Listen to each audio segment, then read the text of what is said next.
Okay, welcome to Stress Month. I'm chatting with Nikki Harris. Nikki, do you want to just tell us a little bit about what you do, and then we'll move on to stress? Yeah, sure. So I'm a nutritional therapist. I'm fully registered, fully qualified and insured.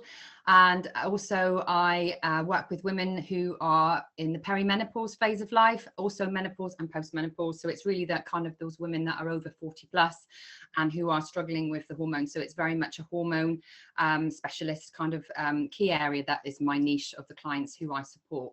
So yeah, so I do sort of obviously lots of, and everyone's different. I think that that's the beauty of it, that everybody will sort of handle their symptoms and deal with them in a different way. And I think, stress is probably the biggest driver of symptoms per se, let alone sort of feeling that when we're perimenopausal and we've got fluctuating hormones going on. So yeah, I think stress is a real big one. And it's one that we can really try to curtail, or we're never going to get rid of stress, let's face it, in the environment that we live in. I think, to be honest with you, we probably all taking on far too much. We've got children, we've got partners, we've got jobs or businesses, we've got elderly parents that need taking care of, we've got the dog that needs walking, we've got our own social life. It's like, how do we fit all this into 24 hours? But I think and I'm quite guilty of it, is being busy. Oh, I'm busy. But, I think sometimes we need to just sit back and think, right, okay, how can I manage my day? And I think the key is forward planning, being prepared, forward planning your day. I know in my business, I have got sort of, I set out certain times of the day. I've got start and finish times, and I'm really kind of I do stick to that, and that really does help, because I am somebody that will get stressed quite quickly. I'm probably a little bit of a nervous person, so anxiety and stress, I've had that, certainly anxiety and panic attacks. So I really understand if you are going through that at the moment. So I know that I have to be very mindful of what I eat, how I sleep, how I deal with the stress. And sometimes you can't avoid it.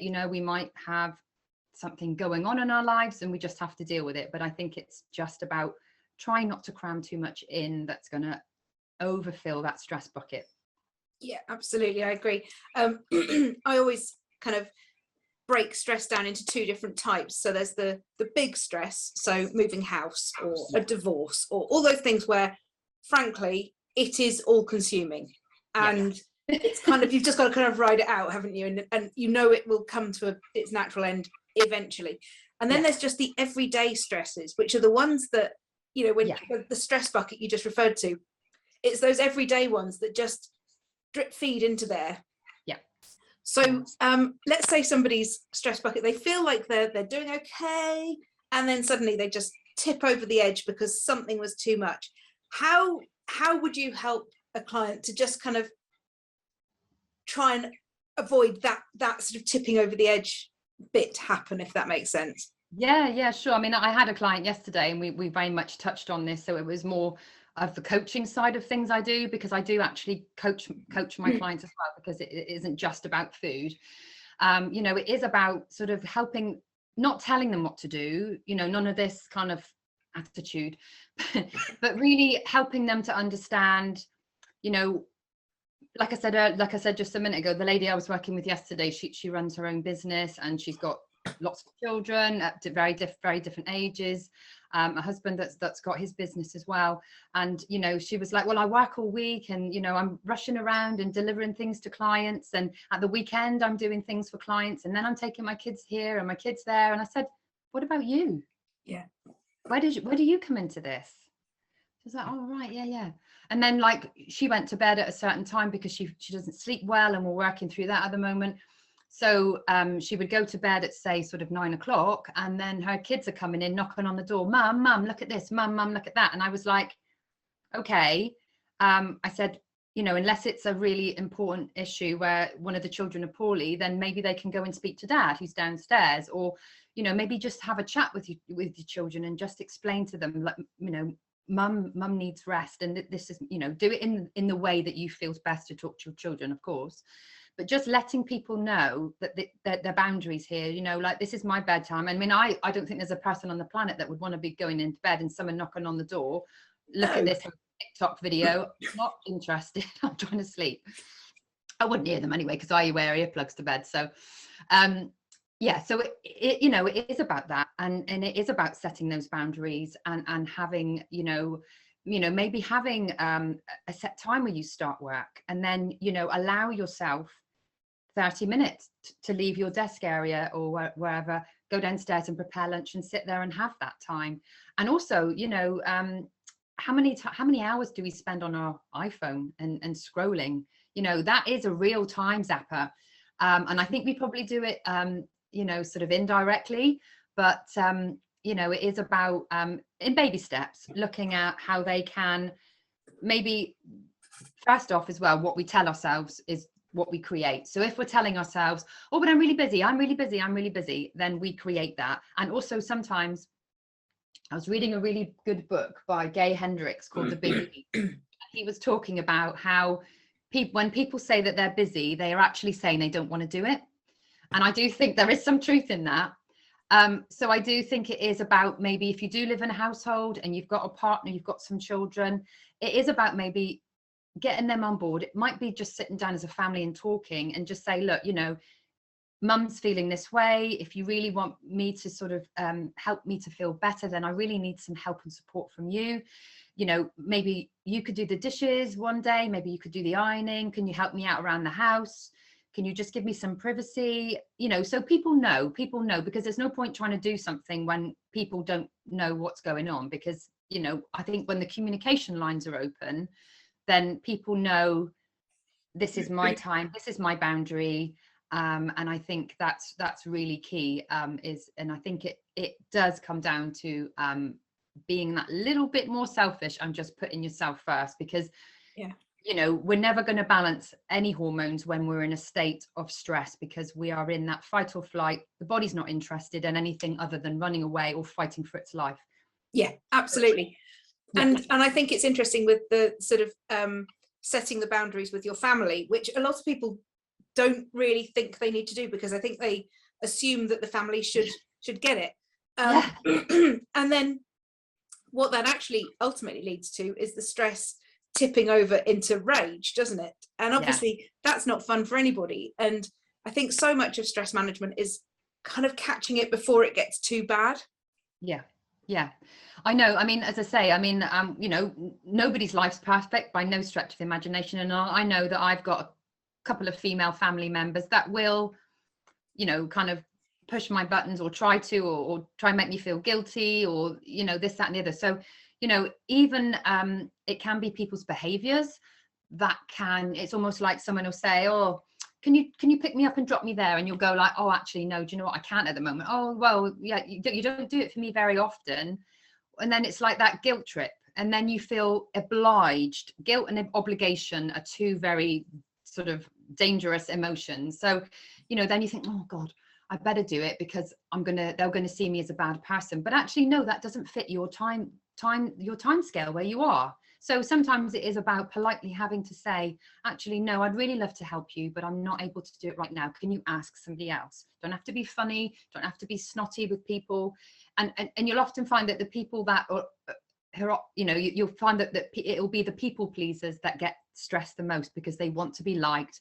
Yeah. They want to be doing this, they're spinning all these plates, trying to please them, trying to please everybody else, but not pleasing themselves. That creates stress. Internal mind chatter will create stress. We can often sort of get ourselves sucked into, a negative mind chatter. We'll maybe, especially if you've maybe started to put on a little bit of weight as you've hit the perimenopause, and you might start, sort of looking at yourself, picking yourself to pieces a little bit, maybe then worried about your partner's going to go off you, or it can get a real I'm just using that as an example, a real spiral down. But I think for me, how I manage my stress, because my internal chatter will stress me out if I let it, is to catch yourself when you're starting to engage in that mind chatter, and you're almost having an internal conversation with yourself. You're like, no, stop it, say to yourself, no, say whatever you need to say, F off, no, whatever, and then try and divert yourself. It's hard, but it's catching yourself from from doing it, because and it's not just about the stress you mentioned earlier on, you know, the major stresses, it is the small things. It can be, you know, sort of your home environment, you know, sort of any money worries, again, that's an issue. It can be sort of high cholesterol, you know, sort of like inflammation in the body, things that cause inflammation. So like a poor diet, you know, things like that can cause inflammation. So maybe we've got like bad bacteria in the gut, or maybe we've got like a dormant virus or something that in itself can cause inflammation, which will raise cortisol. And also, like you said, you've got the lifestyle issues as well. So yeah, I mean, having an inflammatory diet can cause some issues as well. And I think exactly what you said, that's then things that people don't necessarily even realize are happening. And then that feeds the internal chatter, doesn't it, of going, oh, you're such a failure because you're getting stressed about nothing, when actually your body is already in such a state of stress that, you know, it's the crying over spilt milk thing, isn't it? You know, if you're already in such a state of stress because of external factors, internal factors, a non-nourishing diet, and all these things, then suddenly, yeah, you drop the milk and the whole world ends. And then if you're in that negative mindset, then you start going, oh, you're just so useless because you burst into tears about a piece of, you know, some milk. But actually the bigger picture is so much more, isn't it?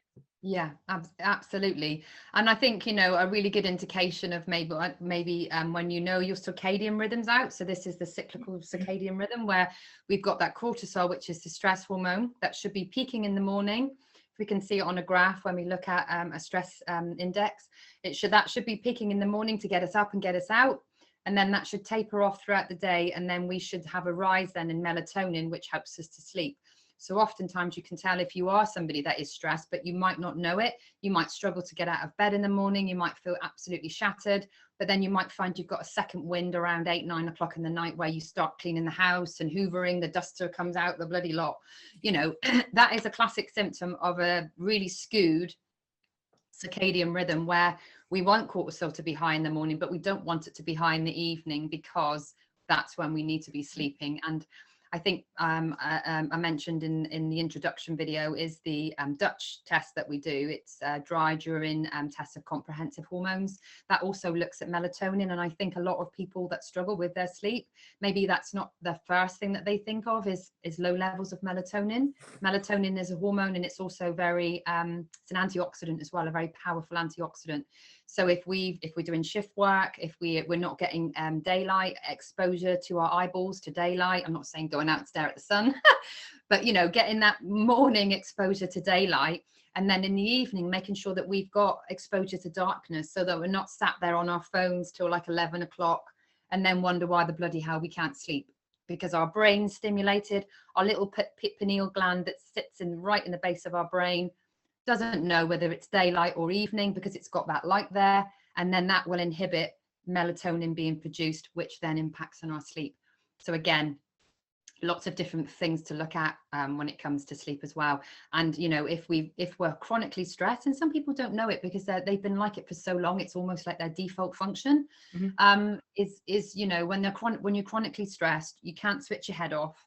You probably find you'll wake up 2-3 o'clock in the morning, and, you know, that brain's going again, you know, and you know, that can, you know, and the other one is it can be potentially low melatonin, and also you know, too many toxins in the body. Those are quite common symptoms of drivers of poor sleep, but not necessarily the more common ones, if that makes sense. So I think you know, another forms of stress is missing meals.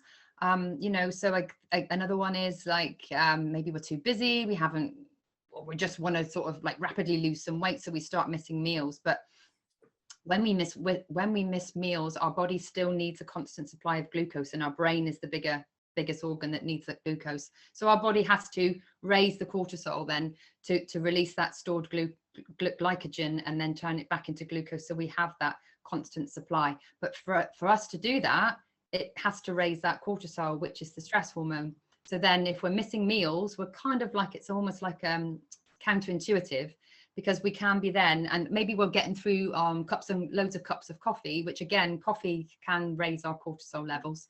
So like my husband's classic, he'll drink coffee all day long, skips meals, and doesn't have anything to eat till the evening. I was trying to explain it to him the other day, but he wasn't interested.